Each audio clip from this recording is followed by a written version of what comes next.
Welcome to Module 2. You have made it, and I am so proud of you. Now, this module is all about the content we're going to create and bring into Pinterest in the form of a pin. And I believe this single module is what is going to make the biggest difference in your success on the Pinterest platform. Why? Because Pinterest is now prioritizing fresh content over anything else. And in Pinterest words, the smart feed will place a strong emphasis on distributing fresh, relevant content brought into the platform.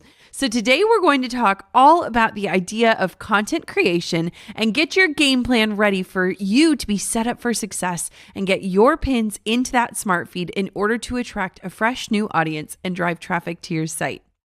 Inside of this module, I'm going to cover how to begin using the app as a creator and not a consumer, what exactly a content creator is, hint, it's you, and how we can maximize our content to be successful pinners, the definition of content and inspiration to fill your content calendar, content creation secrets, including repurposing and batching, how to write compelling subject lines to get engagement on your pins, the anatomy of a perfect pin and design strategies, and applying for rich pins and installing the Save It button on your site. I know that sounds like a lot, but I will walk you through each step of the process.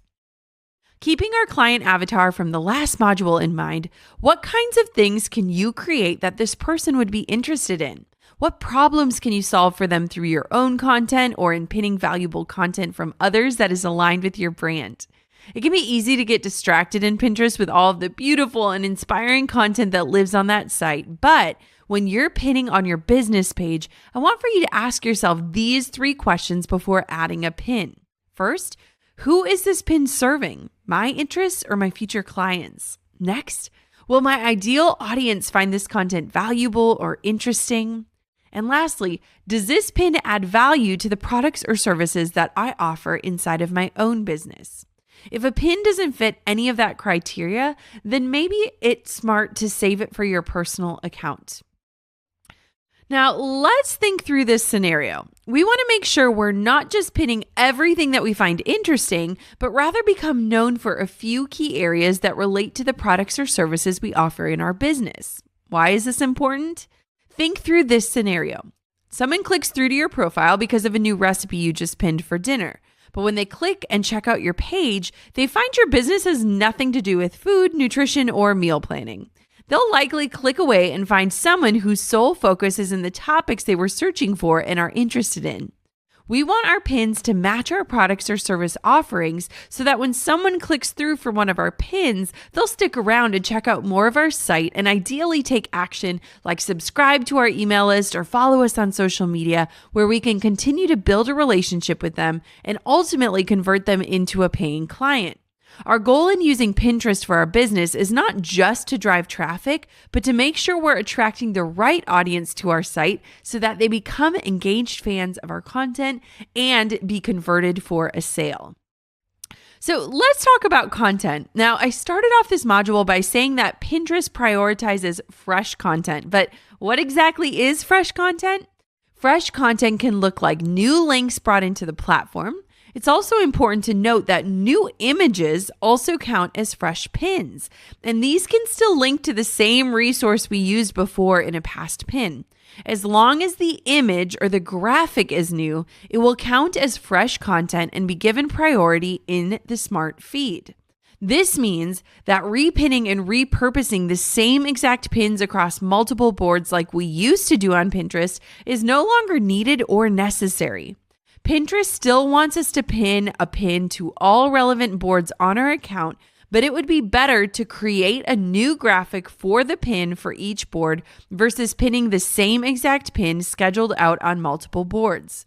Don't worry, I'm going to teach you exactly how to do this in such a simple way later in this module. Now, I want for you to really focus on the difference between curating and creating. My goal for you is to spend less time curating other people's content and more time creating content that is going to serve your audience and benefit your business. It's still okay to pin some pins that are simply going to be interesting to your audience, but the main message here is tuning into our followers and what content they are asking for from you specifically, and then finding new, fresh ways to serve them through creation. So what the heck do I mean when I say content exactly? Content can come in many different forms depending on what industry you're in or what type of business you run. Chances are every single day you're creating content for your audience, and you may not have thought about it as content. Content includes any words, any copy, or posts that you are writing for your business to serve and educate your audience, or to simply let them into your life or business. This includes Facebook, Instagram stories, YouTube, blog posts, email newsletters, podcasts. Content is what you're putting out into this world from your business, and I'll bet you're creating a lot more content than you think, so it's time to put some systems in place to start to infuse this content into Pinterest as well. Let me preface this by saying I create a lot of content each week, so let me break it down for you. I post to my blog 4 days a week. Mondays are show notes for the podcast episodes where I generally interview female entrepreneurs. Wednesdays are my show notes for my solo hosted teaching podcast episodes. And generally speaking, Thursdays and Fridays are either a personal post on my life or a deeper dive into a business topic that teaches tangible takeaways that you can apply to your business. I also post 5 days a week to Facebook, which will often include links to my blog posts or to my podcast episodes. I also love engaging with my followers by sharing personal posts, asking questions, or sharing resources. On Instagram, in an ideal world, I would post daily, but it is usually closer to 3 times a week. And then our podcast publishes 2 times a week on Mondays and Wednesdays. All of this content, blog, Instagram, podcast episodes, is then pinned in Pinterest, and we pin about 5 to 10 times a day. I get it. We are creating a lot of content each and every week, and I'm not suggesting that you need to create at this volume of content, but I really want to show you that all of this work going into my business also shows up and translates in Pinterest, and it all works together as a part of a strategy.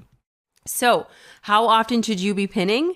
Pinterest has made a shift in the last couple of years to focus on fresh content instead of quantity. So the current best practice is bringing in anywhere from 5 to 15 fresh pins per day. As an educator and leader in the industry, it's our goal to set a standard that's sustainable and prioritizes fresh content. So that's why we're currently pinning this quantity.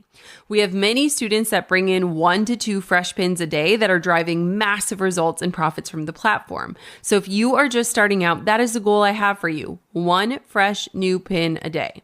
This does not mean a full fresh blog post or a new piece of content each day, but rather a new pin graphic each day. I'll show you how 1 pin a day is completely doable for any business in a bit, but for now, I'm going to walk you through my process for churning out this much content so that you can take and apply some of the strategies in your own business as well. So how do I actually accomplish this and stick to this schedule? The first step is to realize that you can't do it all. You can't have a presence everywhere and do it all well. It's important to pick the places where your target audience is hanging out and places that you love being so that you're more likely to be consistent with showing up. Not everyone needs to be on every channel. I'd rather for you to pick 2 areas online where you will devote your time and energy than be mediocre trying to do them all. Be realistic with what you can create and where you want to create it, and you'll be so much more successful. In other words, start small, work big, go into your strategy with manageable, measurable goals so that you don't just try to go big, fail, and then be disappointed in yourself. How much time do you have each week? How can you repurpose content through different channels? How are you going to block off this time and stick to it? What will you do in advance to plan and set yourself up for success? Now, above all else, be consistent. Being consistent is key for your content creation success, and this is especially true on Pinterest. Let people know when they can expect new content and where they can find it. Communicate when they can show up to consume your latest and greatest and what type of information they can expect to get from you. This is one of the best ways to be seen as reliable and build a relationship of trust with your audience. In staying consistent, you're helping your followers create habits that include the consumption of your content, and you're showing your audience that you are dependable and that they can trust you. This is a first step to creating awesome relationships with your audience online. Inconsistency can create doubt in your clients' minds, which is the opposite of what we want. Plus, Pinterest rewards pinners that are consistent. I'd rather you pin 1 to 2 times a day, every single day, than to bring in 50 pins all at once and then ignore the platform for a week. I'll show you ways to streamline and schedule this out so you aren't having to manually log in each and every day, but rather batch your pinning efforts and spread out your content so that you can remain consistent. Never create and share in the same day. Trust me on this one. You need to have space from your work. Give yourself the time to create and then step back so that you can return to reread, check for typos, check links, and think strategically about how you're going to promote something. Our work is generally better when we have a second to reflect on it before we throw it out into the world. This tip is going to change things for you because it gives you this sense of accomplishment when you're putting your best work out into the world and you're able to work ahead and give yourself the headspace and room you need to look at your work with a critical eye. I love creating in advance and then reviewing it before publishing. The biggest efficiency tip I have for your content is batch working. Batch working allows us to be laser focused and not distracted by having to switch gears to another task.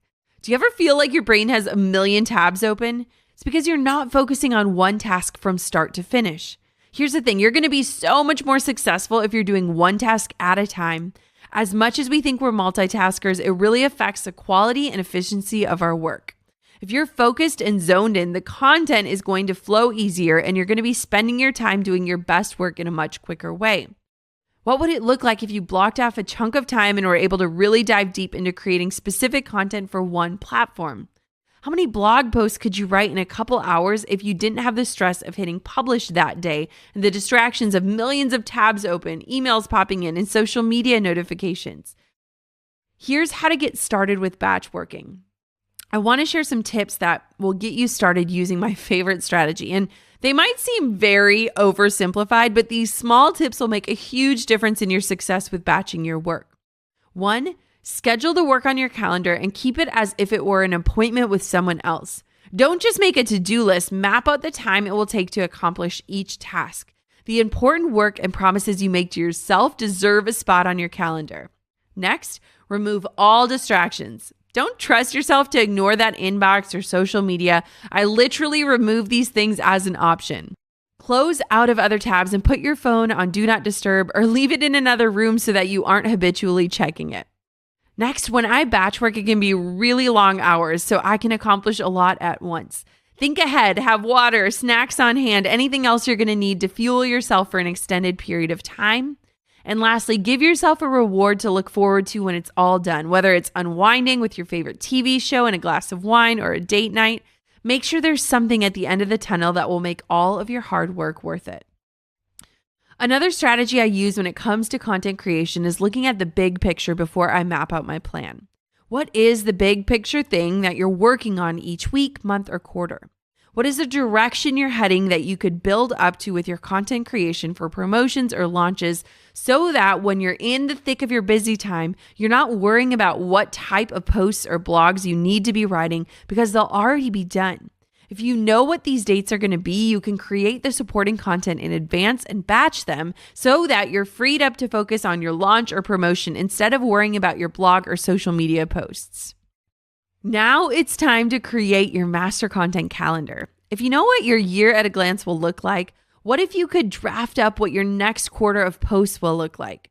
Create a master content calendar so that you can see your plans in front of you. That way you know what's coming up, who's doing what, how everything's working towards a greater cause. There are no question marks, no creating content on the fly, and you can be freed up to work ahead, stay creative, and try different things.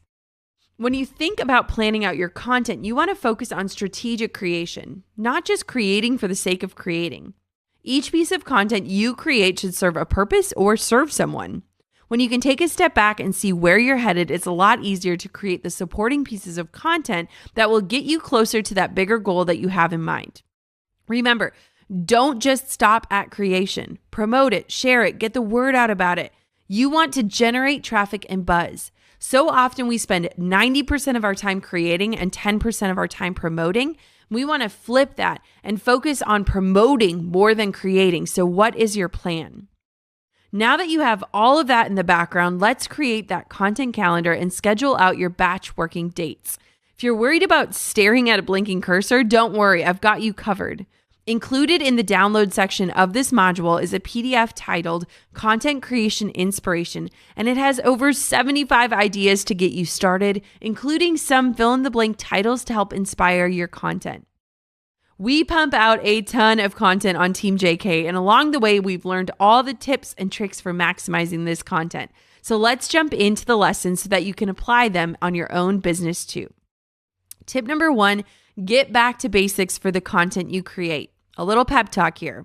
As a business owner, you have unique knowledge and information to share with the world that might seem obvious to you, but it's likely that is exactly what your target market is searching for and needing from you.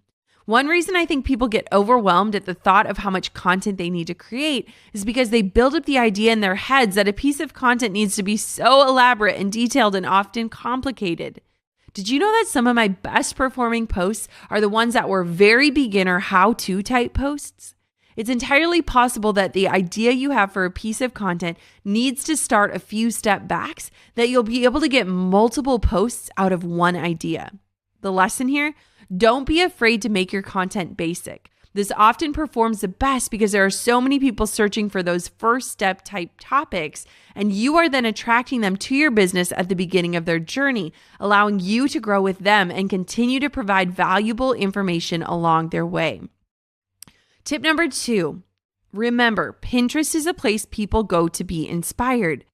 An easy way to bring more fresh content into Pinterest without having to create way more content is to pull a quote from your article or post. Sometimes a subject line or title isn't going to speak to someone, but the main message or inspiring sentence from what you wrote or a creative image will. I always take a snippet from every single podcast and put it in a quote form to pin, and those often perform way better than the graphics with the podcast title on them. You can apply this idea to blog posts or even Instagram captions to offer another way for people to consume your content. A pro tip here is that people go to Pinterest to be inspired, so joyful, happy content usually outperforms anything that has a negative undertone. Tip number 3, repurpose past content and keep it relevant.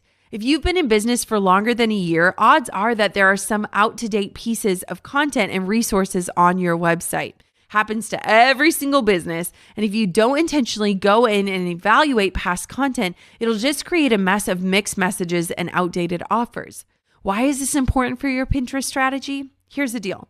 When you publish a pin on Pinterest, it lives on and it has a longer shelf life than other places on the internet. So someone might find that pin a year down the road. Will that message still make sense? Is it evergreen, meaning it will always be relevant and up to date? When you share advice or education on the internet, certain things can stand to be modified after a couple of years. Through analytics tracking, we can see that some of our older blog posts are still showing up on Google and Pinterest searches and even getting read, even though we're not even promoting them anymore. This is exciting because our pinning efforts today will bring in fresh leads months and even years down the road. But my point here is that we need to keep a pulse on creating that content relevant, or our first impression with a new site visitor could be a poor one. Tip number 4, create evergreen content that will stand the test of time. In my business, we've been taking those popular posts and rejigging the content to fit into today's context, and ideally context for the future too. In fact, it's one of our newer brand strategies to not write in a way that alludes to time. When we have some seasonal posts, like a holiday gift guide, for example, for the most part, we write our content in a way that would fit in with any time of the year, no matter what the year is, minus those seasonal posts. We also never want to say things like, last week we covered, because we want each post to be a standalone piece of content that delivers a promise, and someone interacting with a brand for the very first time can feel invited to enjoy, not left out because they didn't catch last week's post. Working through old content has allowed us to revisit top performing blog posts and come up with ways to reshare it on social media, as well as new or related ideas to a brand new post if it makes sense. It's such a helpful way to see what resonates with the audience and what they'd probably like to see more of. It also gives us a flood of fresh pins to bring in as fresh content to Pinterest because we've updated pin graphics and tested new images for these top performing blog posts, and we now are confident that we have evergreen messages. If you're wondering how to know what blog post or content is performing well, hold tight for Module 4, where I'll walk you through this step by step. Tip number 5, Check out Pinterest trends for another place to be inspired for what content to create. Pinterest compiled trends for what types of topics are most popular on the platform, and you can check them out at trends.pinterest.com. Scroll through the topics and see if any of these trending ideas are in line with what you sell or with your target audience. How can you apply these ideas and create new content around them in order to take advantage of what's popular or currently trending on Pinterest to attract and invite new people into your business? This might also be a way to pin other people's content that will serve your audience around those popular topics if it's not something that fits with the content that you personally create. I want to be clear here that I'm not suggesting you only pin popular topics because you know it's performing well. You need to ask yourself those questions from the beginning of this module to make sure that the trends are aligned with your target audience and what they're looking for from you, and that they fit with the products or services that you provide. So you might be thinking, well, how important is pinning other people's content? Here's the thing. It's similar to what I said about pinning popular trends. It's great to pin other people's work if it's helpful and useful to your audience, but don't just pin for the sake of pinning. Approach this as helping your community, staying authentic and true to your brand and your area of expertise. All of that is super important. For my business, I think about my Pinterest profile as an editorial look at my business. My fashion and home decor boards have more followers than my business boards, even though I'm not selling anything in those areas. But I'm getting people interested in my boards and my content by sharing the things that I love that my followers are also interested in. These topics are still aligned with my client avatar and on brand with my business and have an important role in my overall Pinterest strategy. Take a second to fill out the workbook and schedule time to build out your content strategy for the next 1 to 3 months. A quarterly approach is a great place to start if you don't have a content creation plan. The next session of this module is going to be all about once you've got a piece of content written and you're ready to bring it into Pinterest, we'll show you how to do that in the form of a pin. I'll see you there.